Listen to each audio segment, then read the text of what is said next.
What else was helpful to you in terms of developing support? What resources are out there that other veterans need to think about?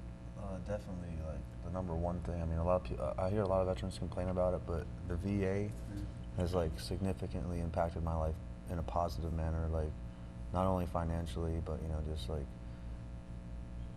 I think that the benefits that we have for us, like education benefits and stuff, that we're almost automatically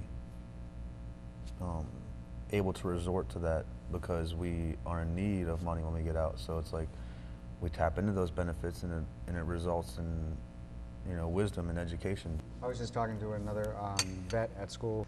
She was in the same boat I was. She just realized that she could get health care because she didn't have health insurance. And I, for some reason, thought the same thing. I've already shared that with you, that it was only 2006 that or 2007 that I actually went down and was like, can I get benefits?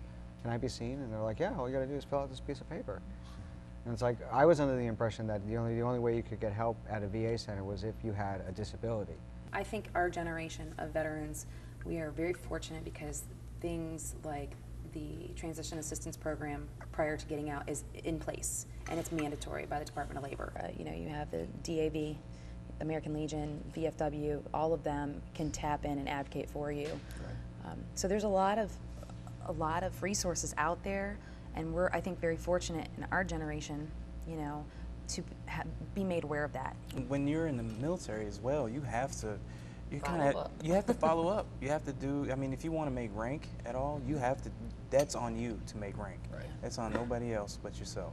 So that's kind of the same concept, You have to take the initiative and say, you might feel like, okay, well, I'm not entitled to anything and I just want to leave that military thing completely alone.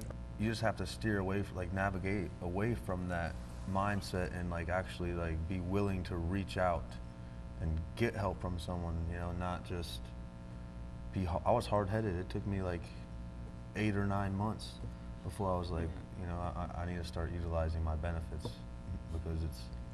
Is that typical, do you think? Or is it unique to combat? I don't know. Oriented vets, or? From my experience, a lot of the younger guys that are getting out are, they're, like I said earlier, they're done. They don't want nothing else to do with it, regardless of the benefits that they're entitled to. Yeah, exactly. What do you see as the primary resource for those vets? Well, the VA hospital, the health clinics in local communities, I mean, you have that for life. And a lot of veterans just won't reach out and get their medical needs met, and it just will get worse until finally that, it's past the point of no return, and then they're too far gone. And that's what happened to a lot of the Vietnam vets, I believe. And I really don't want to see this happen to, this new generation of veterans. Just be ready to anticipate the unexpected. Yes, you've been in the military and you have served your country, and you are entitled to things. You are entitled to educational benefits if you've signed up for it, and you're entitled to medical benefits. But understand that once you get out, that it is not instant. It does not happen overnight.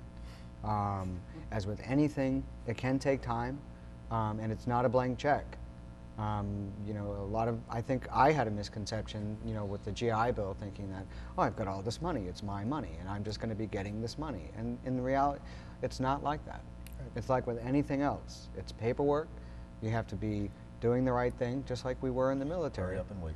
And that's just the reality of the situation. And if you let it upset you, you will never move forward. What do you do to stay optimistic in the face of a whole host of things that you're dealing with? I can think of an example. It's like when I'm facing something that I think might be difficult, whether it be an exam or whether it be a personality conflict with a person that I work with. One of the things I started doing was I just think back and I say to myself that because of my military experience, I've been through things that were really difficult that I really never thought I could get through. And I made through those things, and I made them through successfully. So kind of a little tool that I do for myself is that this isn't hard. This is nothing. This is like nothing compared to some of the things that I've seen and done. Right. And then when you look at it in that aspect of it, most everything else seems very accomplishable.